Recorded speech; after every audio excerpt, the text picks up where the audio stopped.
নমস্কার। আজ আমি বানাবো ফুলকপির পোলাও। কেমন করে বানাই আসুন দেখাই। আচ্ছা, এর জন্য আমি একটু ফুলকপি নিয়েছি, সেটাকে হলুদ আর নুন মাখিয়ে রেখেছি। একটু চিনি বাদাম, একটু কিশমিশ, কাজু, চিনি, একটু জিরে গুঁড়ো, কড়াইশুঁটি, অল্প একটু আদা, ধনেপাতা, গরম মশলা, হলুদ, লঙ্কা, নুন আর একটু কাঁচা লঙ্কা আছে, সাদা তেল, একটুখানি ঘি আর তেজপাতা, শুকনো লঙ্কা, জিরে আর এখানে হচ্ছে গোটা এলাচ আর এখানে একটু ফুড কালার, এটা হচ্ছে মিঠা আতর। ফার্স্টে আমি তেল দিয়ে শুরু করি। আচ্ছা, তেল অল্পই দেব, তেল দিয়ে আগে একটু আমি ফুলকপিটা, আর এখানে রেখেছি গোবিন্দভোগ চাল, যেটা দিয়ে আমি বানাবো ফুলকপির পোলাও। তো প্রথমে আমি ফুলকপিটাকে একটুখানি হালকা করে ভেজে নেব।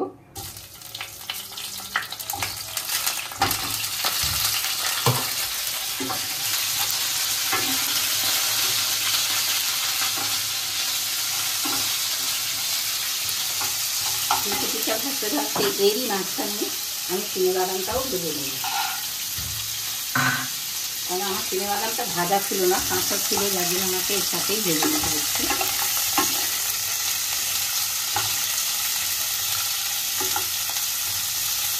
এটা শীতকালে খেতে খুব ভালো লাগে। এমনি ফুলকপি নিয়ে নানান রকম আমরা বানাই, নানান রকমভাবে ট্রাই করি। তো এটা একবার করে দেখবেন, ভালোই লাগবে। অনেকে হয়তো করেন, যাই হোক, যদি কেউ না করে থাকেন তিনি একবার করে দেখবেন। আর যিনি করেন তো এটা করেনি, সুতরাং তাকে আর কী বলবো। আর আমার প্রসেসটা কি ঠিক কি ভুল সেটাও যদি বলেন তাহলে খুব ভালো লাগবে। আর সেই লাইক, শেয়ার, সাবস্ক্রাইব সেটা তো বলেই চলি সবসময়। তো শুরুতেই একবার সে কথাটা আপনাদেরকে একবার বলে দিলাম, একটা মানে যেতে পারেন রিমাইন্ডার মতন করে দিলাম। আপনারা একদমই এই কথাটা মাথার থেকে বের করবেন না। আচ্ছা, এটা ফুলকপিটা ভাজতে ভাজতে এর সাথে আমি এই কাজু বাদামটাও ভালো, যেহেতু বাদাম জাতীয় জিনিস পুড়ে যাবে না, তাই এটাকেও ভাজতে দিন।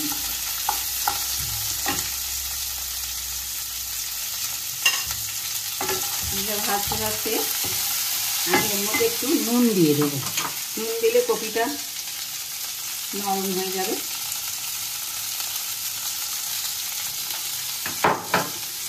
আর এদের এই মাঝখানের যে জায়গাটা, এই জায়গাটায় আমি ফোড়নটা দিয়ে দেবো।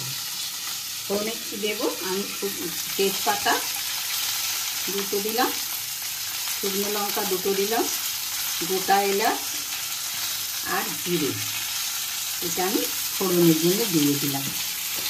এটা এর মাঝখানেই ভাজা হয়ে যাবে।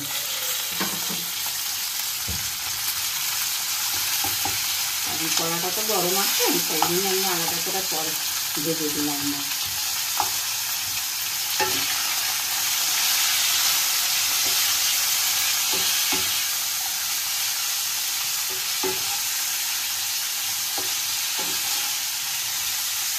কপিটা আর একটু ছোটো করলেও হয়, কারণ খুব ছোটো করলে আবার বোঝা যাবে না বলে আমি একটু এর মধ্যে পরামর্শ করেছি। এবার আমি এর মধ্যে একটুখানি আদা পেস্টটা দিয়ে দিচ্ছি, অল্প একটু আদা পেস্ট আছে। আচ্ছা, একটু জিরে গুঁড়ো ছিল সেটাও দিয়ে দিলাম, একটু অল্প লঙ্কা গুঁড়ো অল্প দিলাম। এবার আমি এখানে অল্প একটু চিনি দিয়ে দিলাম, নুনটা আগেই দিয়েছি। সবগুলোকে একটু এর সাথে নাড়াচাড়া করে ভেজে নিচ্ছি। আচ্ছা, এবার আমি এই ভাজা জিনিসটাকে একটুখানি জল দিয়ে, অল্প করে জল দেব, জল দিয়ে এটাকে আমি একটু রেস্টে রাখবো।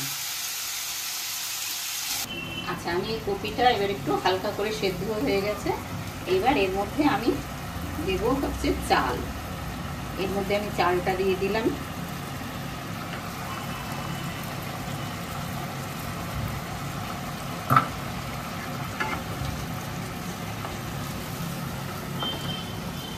আর তার মধ্যে কড়াইশুঁটি দিলাম,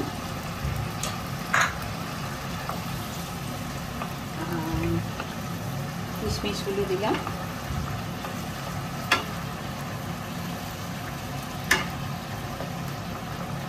একটু চালটা সেদ্ধ হতে থাকবে একটু।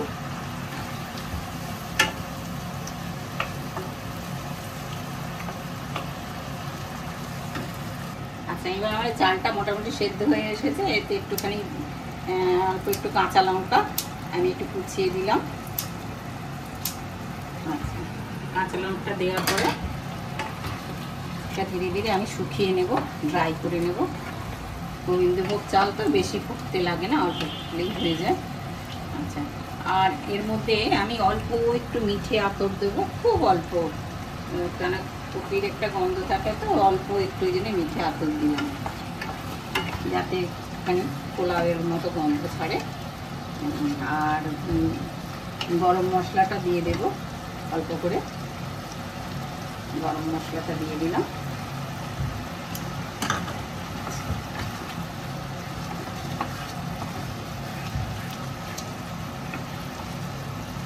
এতে একটু ধনে পাতা দেবো।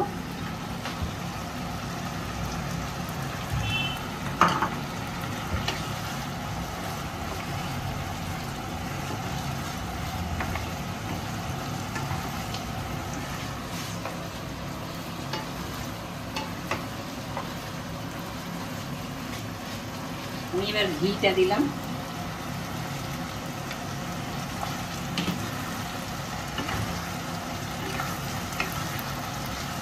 এটা সবচেয়ে গুরুত্বপূর্ণ জিনিস, সেটা হচ্ছে ঘি আর গরম মশলা লাস্টে।